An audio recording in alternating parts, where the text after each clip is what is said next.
What is up? Welcome to the Pure Desire podcast on YouTube. Lives and relationships are being destroyed by unwanted sexual behavior and betrayal trauma. Our goal with this podcast is to have weekly conversations that give encouragement, experience, and expertise on how to take your life back from the effects of unwanted sexual behavior and betrayal. We sit down with Pure Desire staff, addiction and betrayal experts, and other voices in the recovery world to help you take back your life from the effects of unwanted sexual behavior. My name is Trevor Windsor, and I am the host of this podcast. If you enjoy the podcast, please like, subscribe, and share it with others. All right, here's this week's episode. Ashley Jameson, welcome back again. Please don't be awkward in your response. I was thinking all day of what to say, and I decided that I was just going to say hi. Hi. That's what you normally do. Thank Hi. you for having me. I'm very nervous. I don't know who else you could have got to do this podcast. It was like shoving chocolate in my face this morning when I was looking at these questions. Great. Yikes. So you get a healthy version On that note. of Ashley Jameson. Okay, so our time together today is focused on a tool that we use at Pure Desire called the Crash Site Analysis. This is a really helpful tool in recovery when trying to establish sobriety. At first, this is really, really helpful. But also, this is a tool that can help down the road as you come back to it time and time again. So let's just jump into it.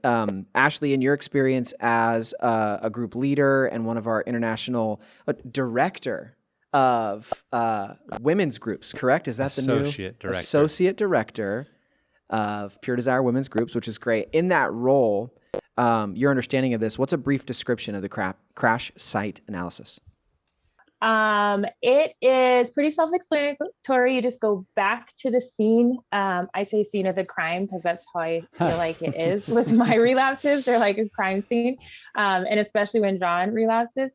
But it's just going back to that disaster, that wreckage, and trying to figure out what happened, looking for clues, and really thinking about what led up to it and what led into it and any blind sides you might have experienced and not noticed, because when we're in it, we don't notice those things. We're kind of limbic. And so once we have that clear mind, we're able to go back and see how this, I guess, snuck up on us again and hopefully avoid it happening again.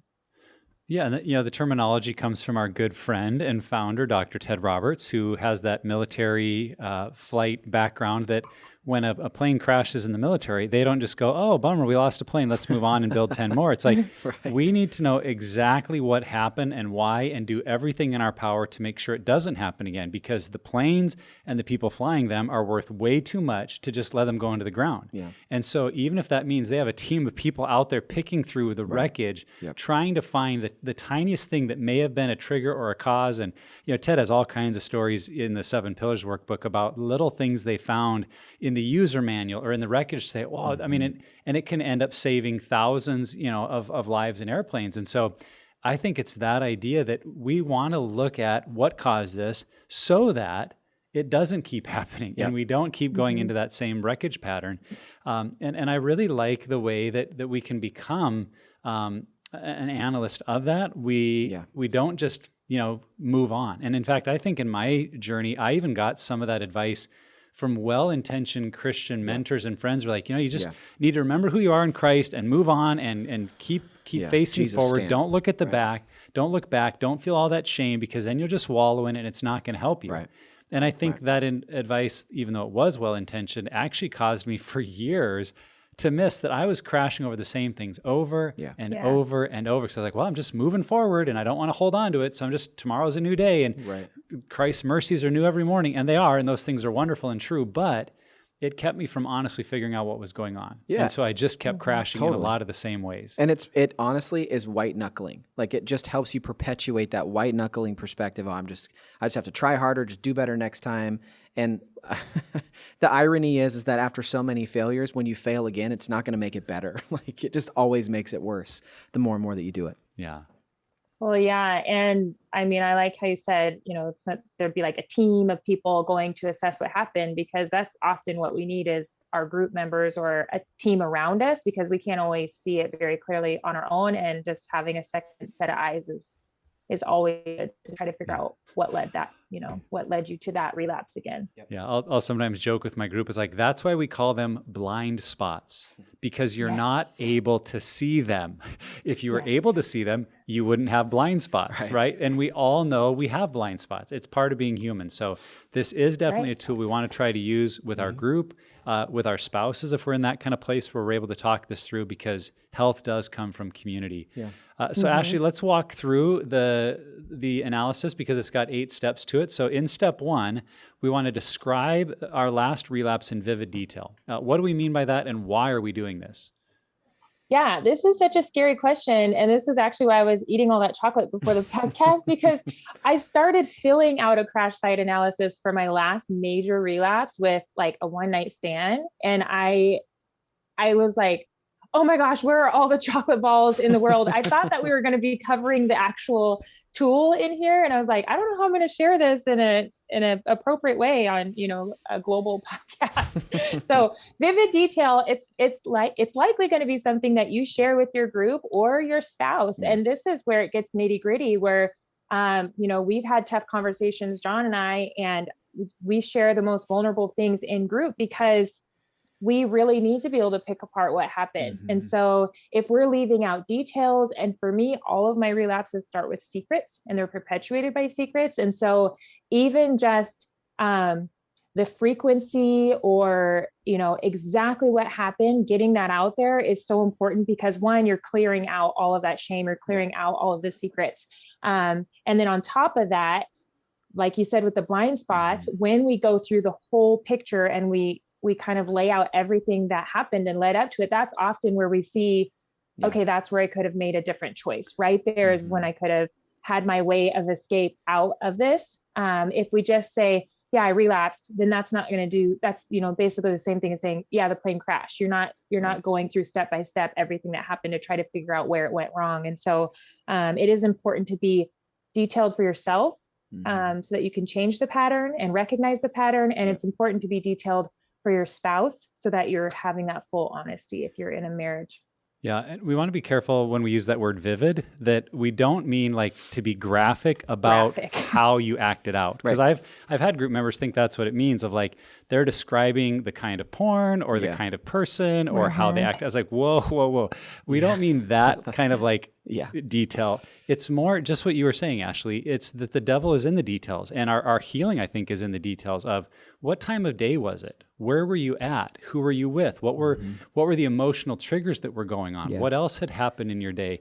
And often in our crashes, there are little pieces of it that it's convenient to just say, I relapsed. But if we share a little bit more, and it was, while you were away with the kids and I had told you I just needed some time to sleep. But so it's a detail like that we may be tempted to ignore because it feels messy and it's shameful, but it's a detail that actually starts to clarify what's our pattern and why it happened. And so when we say vivid, we don't mean describing some of your arousal template. Now, you may need that, but that's the kind of thing you would do not with your group or even your spouse, honestly.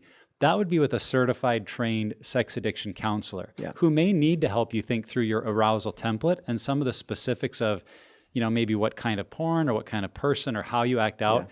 That's not appropriate in group context. So just wanted to clarify a little bit what we were looking for in the vivid detail there. Well, and the nice thing is if you go down the road of recovery, our friend Jay Stringer talks about that our lust or really our like porn searches hold the keys to us finding freedom, meaning that we go toward types of porn or specific situations in porn or any sexual any arena of sexual brokenness, we tend to go to certain situations or scenarios for specific reasons. It's somehow tied to our story.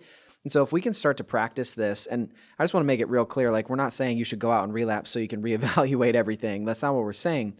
But if you can go back and look, it's going to help you figure out more of your story and make more connections to why do I pursue this, this scenario or this type of person or this body type in porn or in my sexual acting out. And if I can identify that and how it connects to my story, it makes more sense. It can go back to what's motivating that behavior in the first place.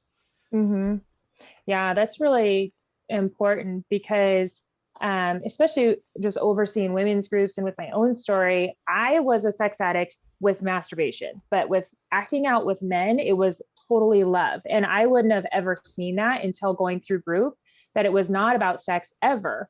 It was about feeling pursued. It was about feeling accepted. It was about feeling wanted. And so it does take kind of the embarrassing, tough picking apart of those situations to be able to see that. And there's times where I, think back and I'm like, I cannot even believe that's the same person.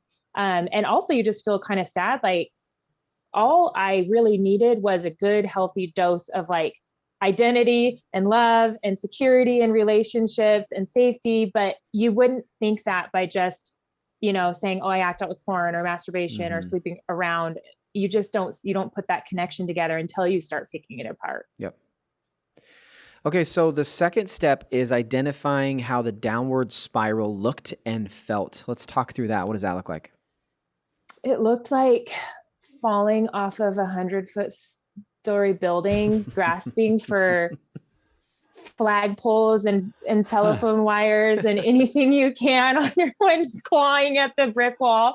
That's honestly how I felt when I was living in relapse constantly, because my behaviors were like my acting out with other men was like a year between all the time. That was my pattern, was like 7 years or whatnot of acting out, but with a year gap in between. So I would have never considered myself a sex addict, a love addict, anything like that. But when you look at the whole picture, the downward spiral would start with secrets. It would start with isolating and compartmentalizing my life, because I was a worship leader. I was a Bible study leader. I did help in kids ministry. I had lots of friends. We were always doing things that were fun and healthy. But when I would start to hide part of my life, compartmentalize my life, that was always the first step for me. If there were things in my life that I didn't want to share with this group of friends that shared the same values with me,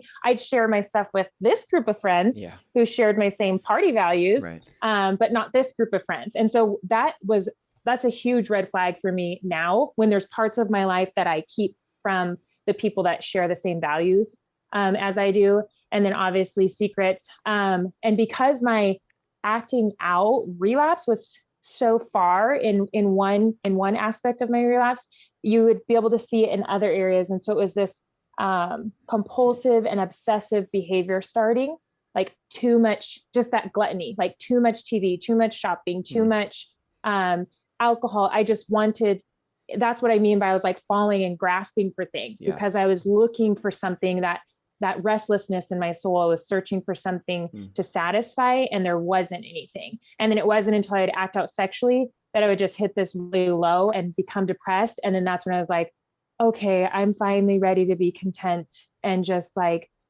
give it all to Jesus. And then the whole cycle would start over again with the secrets and the compartmentalizing. So, that's what my pattern looked like, but everybody's pattern is going to look different, because some people, they're going to stop going to church, or some people I never did that. And so that's why having tools and group and friends to help you assess what happens is so important, because my downward spiral is going to look completely different than somebody else's downward spiral.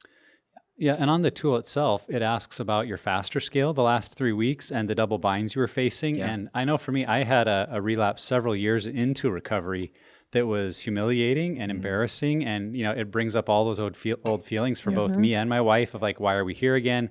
And my wife, being a wise, perceptive person, asked me, had you filled out your crash site analysis? And so I did. I worked through this. And on this question, it was like, where were you at the last 3 weeks of your faster scale?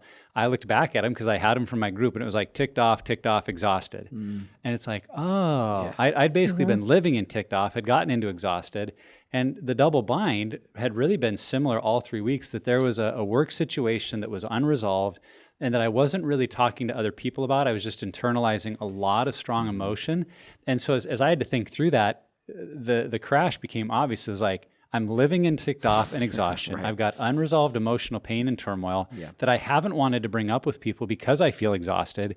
And so it started to make sense, like, okay, had I dealt with this earlier and seen that, I could have avoided the crash. So those specific questions can really help you analyze what that spiral feels like. Totally. And it's the things that maybe you don't think are contributing to it that become so apparent when you go through this exercise, where you Mm-hmm. realize like, oh, it's that situation. And we talked about this last episode when we were talking about the matrix of addiction.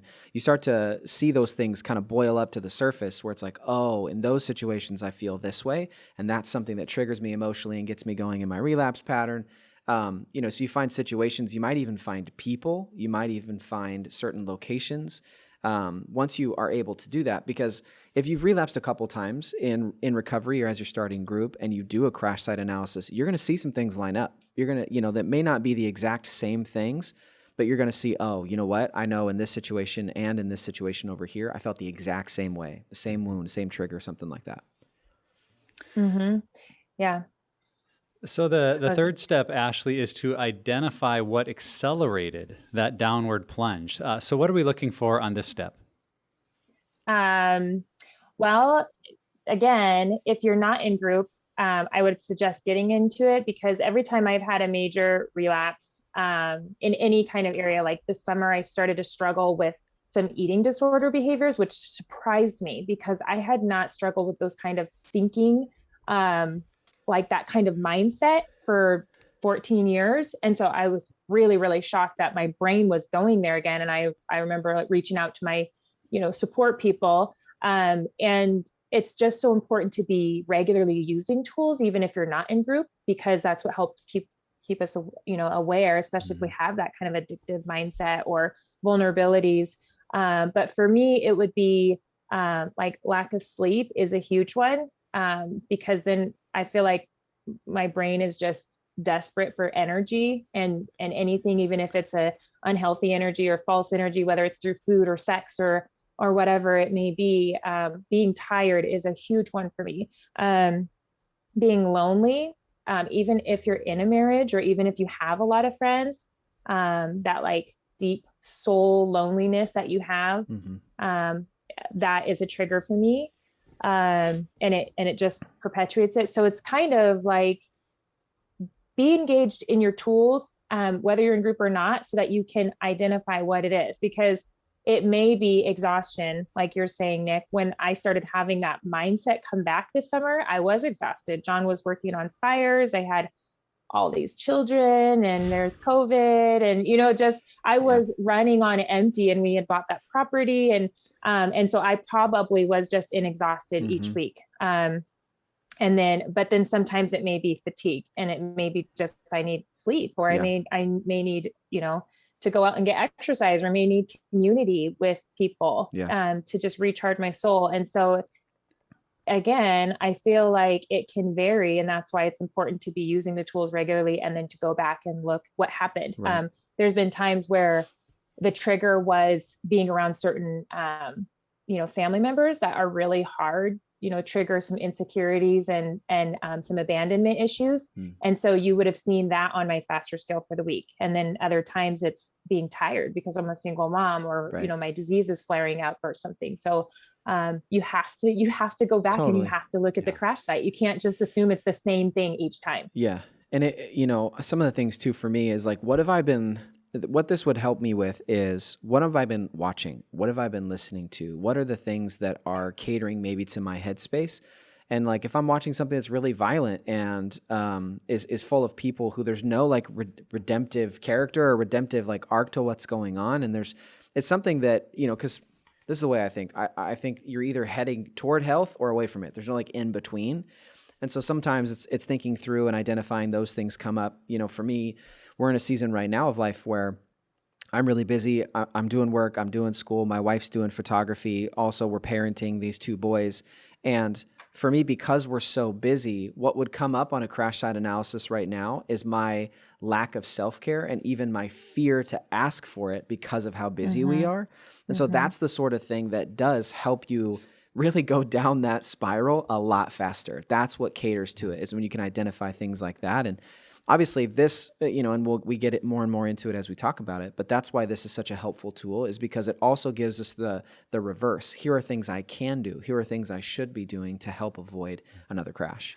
Well, and that's why the tool asks specifically on this question about 3 areas. It asks about your commitment to change over the last few weeks, and how many phone calls are you making, and are you following your boundaries? And not surprisingly, 9 times out of 10, when someone's walking through this, it's like, well, I haven't made much progress on a commitment to change, or I haven't had one. I forgot and I missed group and I haven't made one. Phone calls is almost always 0. Like I haven't been calling anybody. But I texted that one person. And I'm ignoring all my boundaries. It's like, so I'm not doing, just like you're saying, I'm not doing any of the things that contribute to my health. I'm ignoring my group, ignoring my commitments, ignoring my boundaries. It shouldn't surprise me that I crash, but it is kind of that moment to have the honest assessment of, because some people might find, well, I was doing a couple of them, but they could see the gap of, I was just doing it all by myself because I wasn't making any phone calls. Or man, I was doing my commitment to change my phone calls, but I got overconfident in those and I was ignoring all my boundaries. So it's kind of looking at the ways that those tools are meant to keep us in a healthy place. That why did they fail us, or where did we not utilize them in a way that could have helped us? So again, I think walking through the tool and really having some honest self-assessment and being able to say, I haven't made a phone call in a month. That may be what we need to honestly recognize why we're crashing. Yeah. I can recognize when I just get in like this pattern that, like I was explaining earlier, of feeling like I just constantly need something to just feel awesome or chill. I mean, not like drugs or anything, but I just like, I'm always needing something like TV, shopping, whatever. I can feel when my brain goes there, when my soul goes there. But for me, sometimes it's just laziness, or almost like, oh, I just do this stuff all the time. I just want to break. I want to do something fun, like the 7 in me comes out. Like, I just want to do something fun and different. I don't want to do the same thing. And it always comes back to bite me in my butt. It really does, because I think I can hang out in the middle circle of our 3 circles exercise. Like, oh yeah, I can go to bars and dance, and I can stay over late and watch a movie and not end up spending a night and rely completely on willpower. And we just need to realize that willpower is really, not something you can rely on alone, that all these tools are so good. And when we're using them, for example, I was listening to an audiobook that it was so good, and it started getting so sexual. And I remember texting Anna and saying, I have to turn this book off because it is so good, but it's so sexual, and I'm turning it off, and I'm just letting you know. And then a few months later, she ended up texting me. She's like, was this the book you were talking about? Because it is so good, and now I have to turn it off. And I said, yep, that's the same one. And so I can tell, like, when I'm living in health, that's the kind of behavior I have. Like, it wasn't even a problem, because as soon as I identified it, I'm like, this is what I do. This is what I do. This is what I tell my group members to do. But when I've been out of the system of using the tools, that's when I just can start getting in this hamster wheel of thinking I can just do things on my own. And then I end up crashing. Yeah. Okay, this is super good so far. Let's look at step 4 and 5 a little bit. Step 4 is identifying the lessons that you learned as you're going through this analysis. And then step 5 is to look for the common patterns that you're seeing. Let's talk through this. What does this look like? Yeah, I guess I kind of alluded to this in the other question, but for me, one of the other tools that's really helpful for me is that 3 circles tool. When I'm hanging out in my middle circle, that is almost a surefire way, whether it's my food addiction or my love addiction or sex addiction or shopping addiction, TV addiction, all the addictions. If I'm hanging out in the middle, I'm going to crash. And so for me, it's, what are those behaviors that I'm doing? And it's usually staying up late. It's usually not being disciplined. I mean, things all the way down to putting my pile of laundry away, because, if I come into my room and that stresses me out and I want to avoid it, then I sit down and I start watching TV instead of putting that, like it's these little things that might not matter to other people, but those are the things that actually will spiral me into a relapse, because I'll decide I'm going to go binge eat, or I'm going to go watch this TV show instead of taking care of my responsibilities. And so, just being aware with your tools and your own circles exercise, your own recovery action plan, your own faster scales. Like I said, it's fluid. And so whatever it is that, leads you to ticked off, leads you to exhausted, those are the things that you're going to start seeing as common patterns. And so when I started using the faster scale regularly and the 3 circles exercise, it was like, I felt like I almost had this superpower of, I can see the patterns now. I remember, my old journals would just be like tear soaked, like, why do I do this? Why do I do this? Why do I do this? I'm here again. And now it's like, I can actually see what leads me down there. And it's really up to me if I want to go there again or not. And I can't tell you in group how many times that question, what lessons did you learn? Someone, they'll write nothing, don't do it.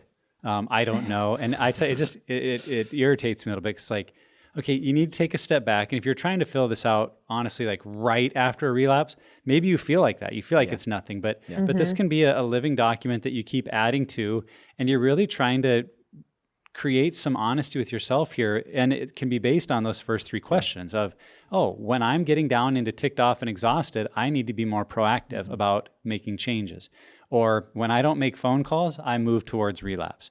Or when I'm not actively pursuing a commitment to change, I'm vulnerable to relapse. So sometimes it's using the tool itself to answer that question. Yeah. And if there is something inside you that goes, well, I've learned nothing because I just keep doing it, well, then the tool's not really working for you. So take some time, analyze, and if you truly don't know what lessons are here, that's again why we have community. That's why we have group, to go and say, could I share with you my first three answers? And then could you guys share with me what lessons are you seeing? What do you hear? Because maybe we have, again, one of those blind spots that we're just not seeing it. But if we're not able to see the lessons, then we are doomed to just keep going through that same pattern. And so that's a crucial question. Just really invite people, spend some time there and get clear on what the lessons you're learning really are. Yeah.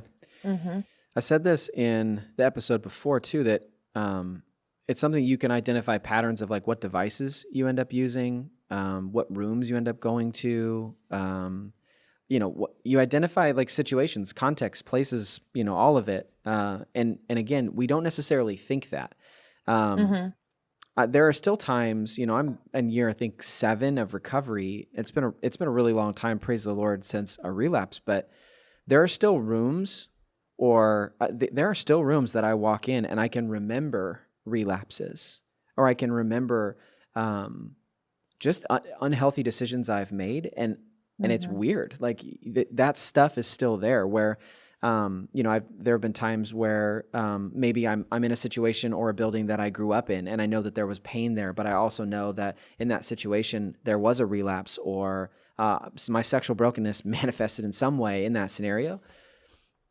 I wouldn't know that unless I did something like this, unless I analyzed those situations. And so that's the kind of thing that this can help you identify. Is it's not just how was I feeling or what sexual thoughts did I have. It's more than that. Okay, so step 6, moving into it, is then identifying which new, is the key word here, I think, new guideline you need to put in place. What are some suggested guidelines that we have for something like this? This is so funny because, like I was saying, when you don't use the tools and you think things just creep up on you, you really just don't know how you keep ending up in there. And now that I'm aware of my behaviors, even when I can get stuck there, there are so many things that I can do, so many guidelines and that I can put in place, or guardrails that I can put in place. And it's just a matter if I want to or not. But there really are so many things, which actually makes you feel really empowered. Some of them I have to apply physically. Like I literally cannot buy Costco size Rice Krispie treats because I will eat 15 in one day, no joke. And my kids are mad and I have zits and I feel gross. That's something that I just do. Like that's a physical thing I do to keep myself from binge eating delicious Rice Krispie treats. But there's also things like that sexually. Like I remember when I first started dating John, and I had these really strong male friendships that I'm really connected with them, but I know I'm vulnerable to flirting and acting out sexually. And I let John know that. I said, I am very flirty in these certain situations at these certain places. I don't trust myself. And so I'm letting you know that way. If I ever ask you to go to those places, you know that that's a vulnerable place for me. And so my husband knows the different scenarios that could be a trap for me. And then also letting those men know I can't have a relationship with you anymore because I value my marriage too much. Yep. This is, and some of them, are like, what? This is crazy. Yeah. Is your husband controlling? Is he, and it's like, no, I value my marriage so much. I'm not going to do that. And so there's things like that I can do. And then there's other things like you're saying, Trevor, there's definitely a grip of shows I do not watch because it's too triggering for me to act out sexually. There's books I don't listen to. There's plenty of good shows and good books that I can replace it. And so it's not like I'm deprived. If John goes out of town on a fire, I usually always have myself projects. So I'll build some legit things around my house, like tables, patios, repaint things. I usually have a project because then instead of sitting around in this like loneliness for weeks and I'm like, could struggle with acting out sexually, I'm thinking, I want to use all my time. I can't wait till I'm done working. I want to go finish my project. I want to see something be built and see like my hands create something. And then I'm tired by the end of the day. I don't want to go to sleep. And I don't even watch TV usually when he's out of town because I'm so tired. And so that's something that I do for myself because emotionally it makes me happy to do that project. Physically, it wears me out. It keeps me busy. And so just finding things like that, but they're going to be unique to you. And if you have a good group of friends, I think that they can help you with that too. Yeah. And this is an area that it is so important we're doing this for ourselves. Just like you said, Ashley, like I'm making these decisions because I'm being honest with myself about what I need. Yeah. Now, we don't want to just do that and think I can fix this by myself. We need the input. If we're married, we need our spouse's input. If we're in a group, it's inviting group and people that care about us. But I think sometimes people are quick to jump to that of like, well, what do you want me to do? If they're married, and just tell me and I'll do it. And so now I'm doing what my group told me, my spouse told me, my pastor, and those can quickly become that outside in like confinements. Like, well, I'm just doing this to make people happy. Right. And honestly, that even if those are healthy guide rails or boundaries, they're probably not going to change as much because they were put on us rather than chosen by us. Right.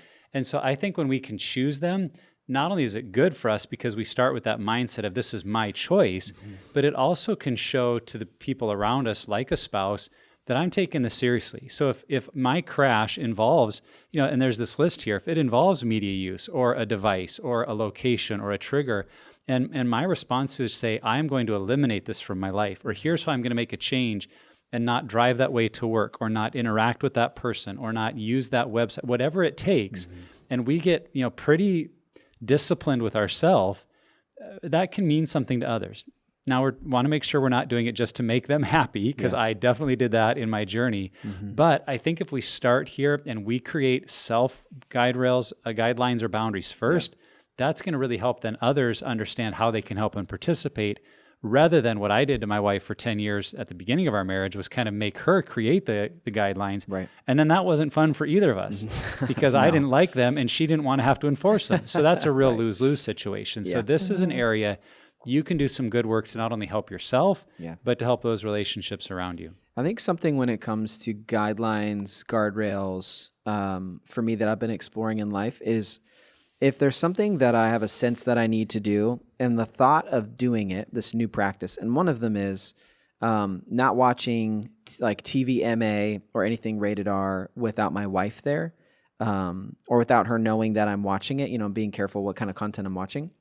If that guideline stings a little bit, like that's usually a good indication that there's some conviction there, that it is something I should do, and I'm not saying we need to set these unrealistic, crazy boundaries just because, that in some ways can just be us white knuckling and trying harder. But these healthy things that we know are maybe not sinful outright, but are on the fringe for something that maybe feels like, this isn't really super healthy for me. This doesn't put me in the best place. I've been just thinking about that. If it stings a little bit, then maybe, okay, all right, I need to do this. This is the right thing to do. And I think, again, we've said it so many times already, inviting, feedback, inviting that from your group members. Look into my life. What do you think about these guidelines? Look at the pattern I have. We're going through this analysis. What guidelines do you think, group members, I should, now do or now practice? I think that could also be really helpful because they can also help you make connections that maybe you haven't seen yet. Oh yeah, they're so good for that. And I think there's a healthy balance, especially if you're in a relationship, because, I know I've said it before on some of the podcasts that, you're not just doing your recovery by yourself. If you have a spouse, there's that dynamic now with your spouse and betrayal trauma and all of that. And so, there may be things that you do for yourself, and then there may be some things that you are doing for your spouse, because it doesn't make them feel valued. And hopefully you have the heart and mindset to feel like I'm doing this because my spouse asked me to or not to. but it's because I love them and I want them to feel safe in this marriage. I want them to feel that way. I want them to know that they can trust me. And so even like if you do create a new guard, I keep wanting to say guideline, guide rail. I keep wanting to mix that word up. I started it. It's my fault. Yeah.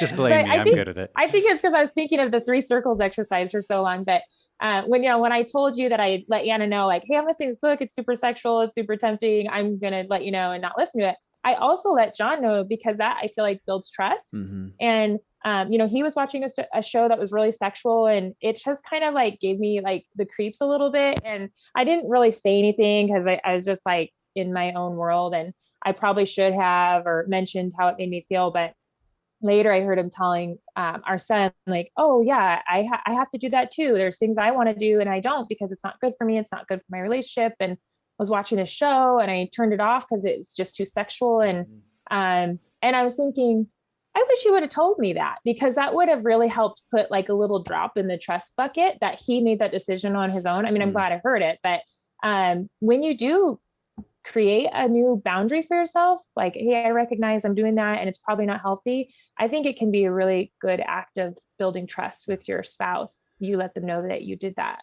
Well, and we want to remember, this is a crash site analysis. Yeah. It's not a I stubbed my toe analysis. Oh, that kind of hurt and I better make sure I don't do it again. Yeah. The crash, like, we're talking about addiction. Yeah. That ruins lives, ruins marriages, ruins careers. And so if we're crashing, what you said, Trevor, I really appreciate, like, if it doesn't pinch a little bit, like if it doesn't cause pain, we're probably not doing the recovery right, because it's a crash that could ruin our life. And we're saying, I don't want to die. I don't want my marriage to die. I don't want my friendships to die. I don't want my career to die. So be a little radical, be a little extreme. And I think it'd be better if your spouse or group had to kind of talk you back off a boundary. Like, well, I think living in the mountains as a hermit is maybe a little too much. Could we maybe just— Your job requires the internet, Joe. Don't do it. Could we just maybe get rid of that device or eliminate this access? So in that regard, it is a crash. And so we want to treat it as such. And if we're not, maybe that's a role we do play with a group member or a spouse. Say, I don't know if you're treating this like a crash. It seems like you're treating it like you just stubbed your toe and you kind of hurt a little bit. Do you really want to avoid another crash? So with that in mind, a really helpful thing for group members who are married, Ashley, is when their spouses also have a recovery action plan. And that recovery action plan should have both natural and logical consequences to a relapse. So talk about how a spouse's recovery action plan relates to the crash site analysis. Well, with the natural consequences that come out of that you can identify on a recovery action plan, you're basically getting the opportunity to tell your spouse that crashed, how that crash affects you and how it affects your family, and like you're saying, Nick, some of these crashes are life altering. I have this deep hatred for video games that most people know, but part of it is because if John goes back into an addictive lifestyle of playing video games at work, he could lose his job. And that's a big deal. And so it was important for us to have a conversation around that. He's from California, but I've grown up here. And so some of my sexual partners he bumps into, or he sees, or he has, interaction with. And so it was really important for us to have a very honest, candid conversation about my vulnerabilities, about what kinds of addictive behaviors I have, and how it affects him, because I need to know that. So then I can put those logical consequences in. If I don't know how he feels and how my acting out affects him, then I won't know what kind of logical parameters or consequences I need in order to keep trust, build trust and keep trust in that area. And so, if I have a guy friend that I've, slept with in the past and he owns a lounge downtown, then I shouldn't go to that lounge. I shouldn't go to that restaurant. It's going to create extreme anxiety in John and insecurity. And so that would be the natural consequences. Like my behaviors with that person caused John to have insecurity, a lack of trust, anxiety in that area. And so the logical consequence would be, I don't go to that place. Yeah. It's as easy as that. And so it is helpful because then there's no guesswork.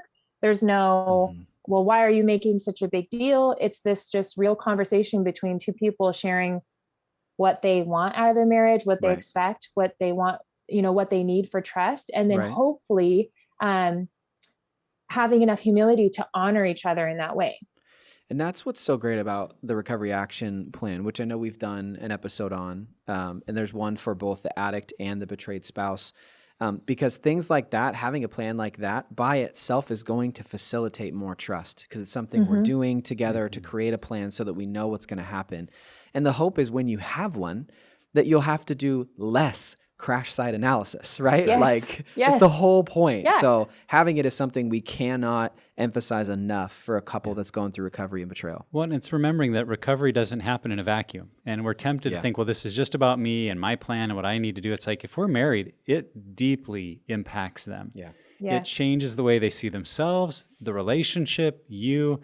And if you're doing your work, great. But if you're not also bridging that gap to say, what do you need me to do to rebuild trust, to help you feel safe, to create that sense for you that I'm taking this seriously and doing the work and not just trying to get away with the minimal amount of commitment that will make you happy.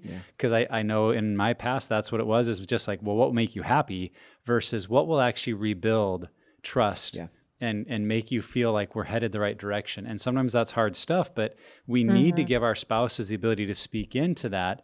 And those are the logical consequences here, that it's not and we've said this a lot, it's not to punish us.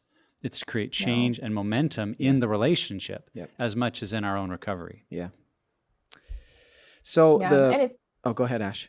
I was going to say, and it's such an investment. If you can change your mindset from thinking that it is this list of do's and don'ts to thinking of, if I have something that's valuable and there's a way for me to pour into it and make it stronger and more valuable, then why wouldn't I want to do that? And that's how I try to picture my marriage when there's a behavior that I maybe could get a little bitter about not being able to do, that I'm pouring into something that's lifelong and is the foundation for everything I do, my parenting. I mean, it's my marriage and it's going to be with me forever. So it's investing into it. It's not a list of do's and don'ts.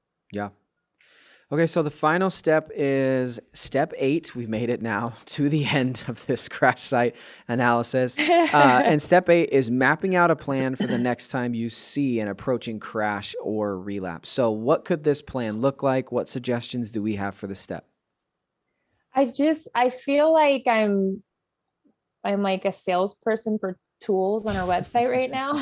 But we have something called the escape plan. And it's very good.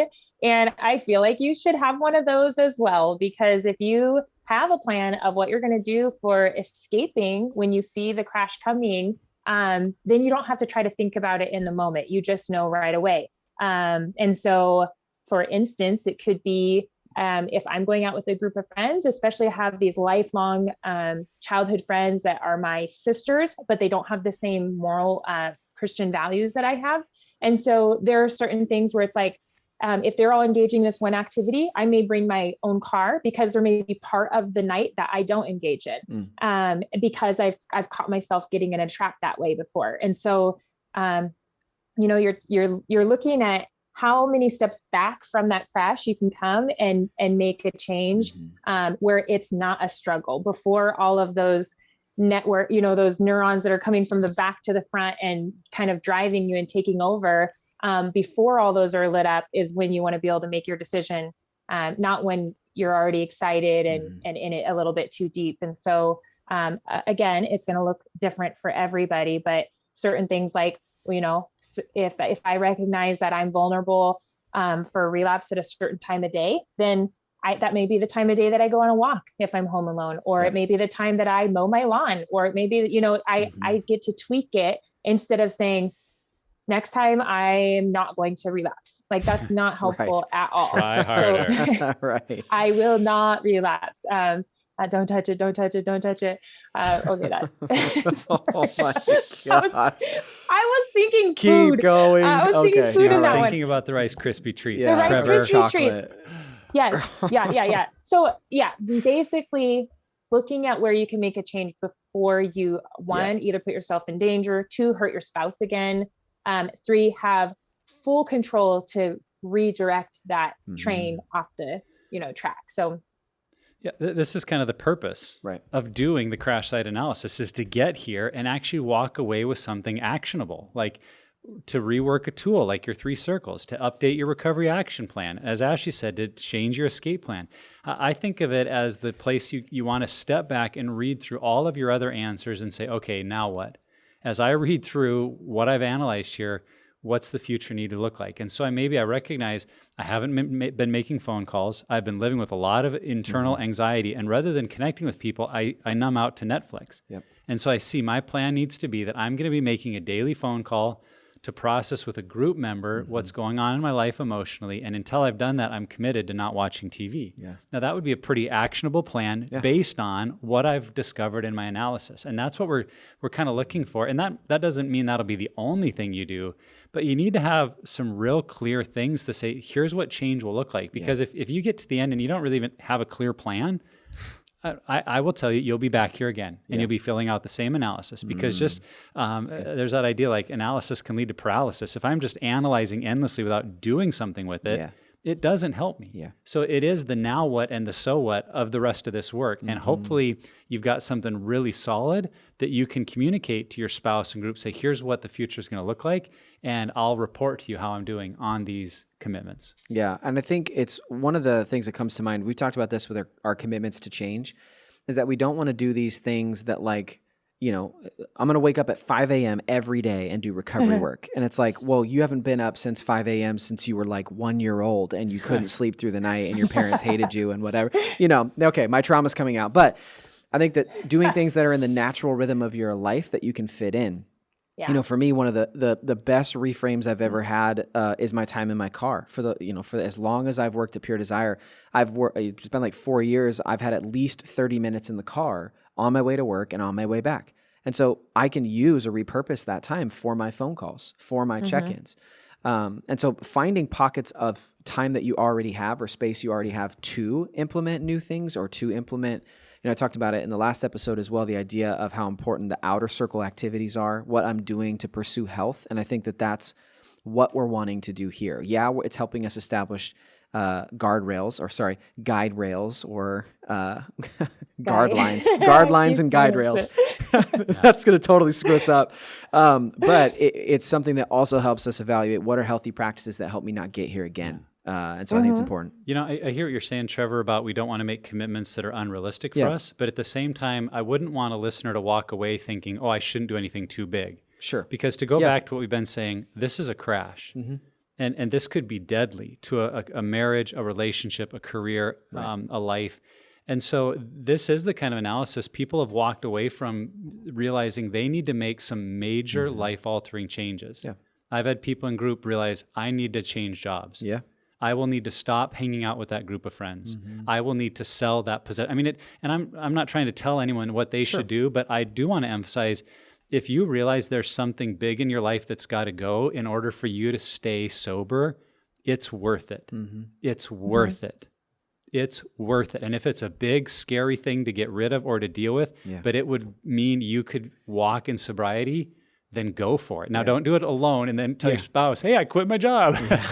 You don't want to surprise people. Make a big choice in conjunction with your group and your spouse. But if that's what you realize, like, good on you. Yeah. Because if you're saying, I don't want to crash again and it's worth this, then that's exactly what this tool needed to get you to. Yeah, good clarification. So Ashley, this has been awesome.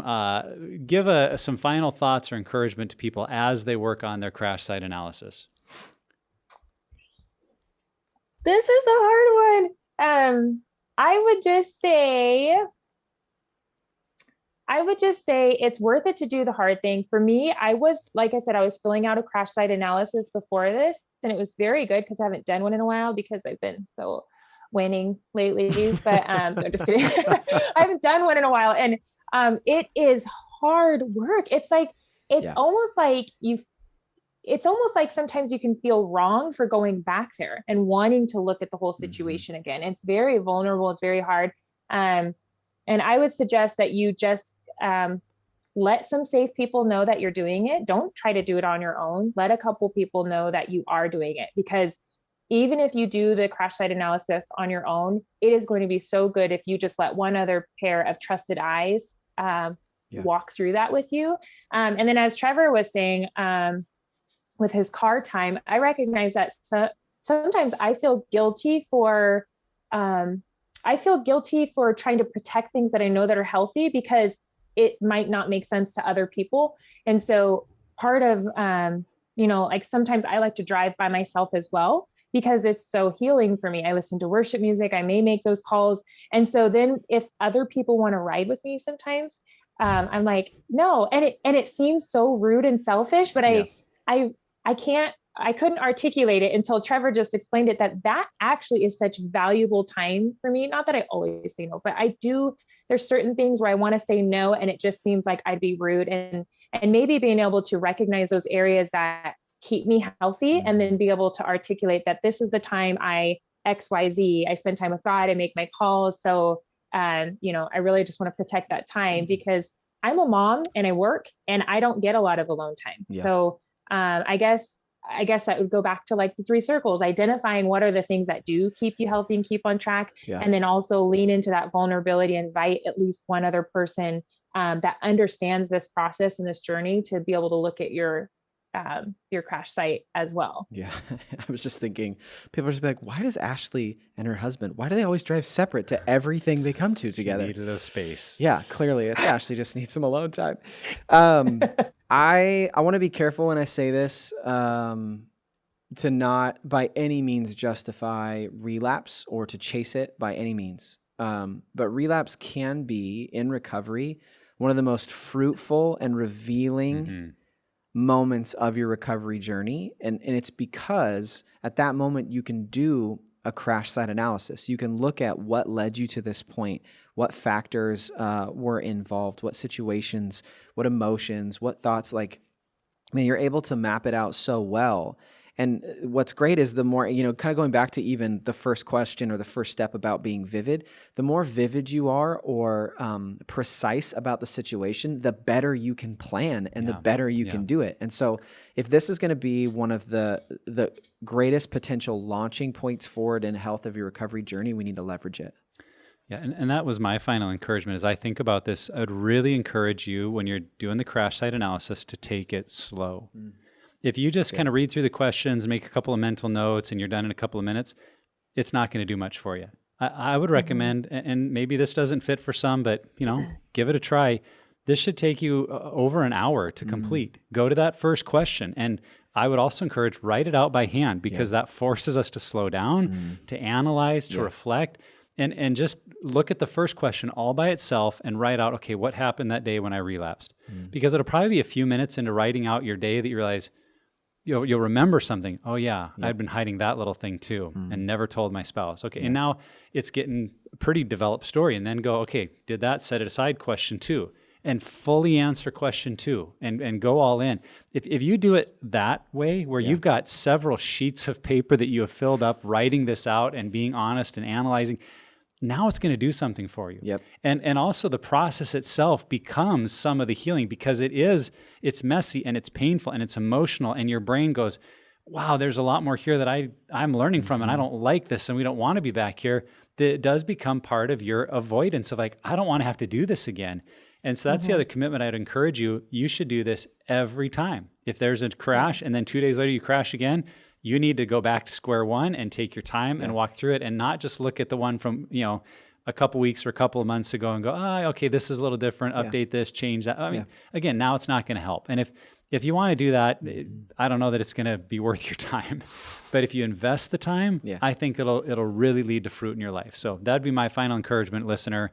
Take your time and believe that the process will really lead you to healing and change. And that's why we suggest you use this tool. That's why this tool can be so helpful, because it helps you recognize your pattern. As we talked about even last week in our episode with Matrix of Addiction, and even more so here, it helps you see all the factors that contribute to a relapse so that we don't have to do it again. That is the whole point, so that we do not have to crash and relapse once again. So we will have it in the show notes. Make sure you use this tool and make sure your groups are using these tools and your group members are speaking into this. If relapse happens, that you have outside perspective being able to see this and help you make those connections as well. So Ash, thanks so much for your time. Appreciate you being with us.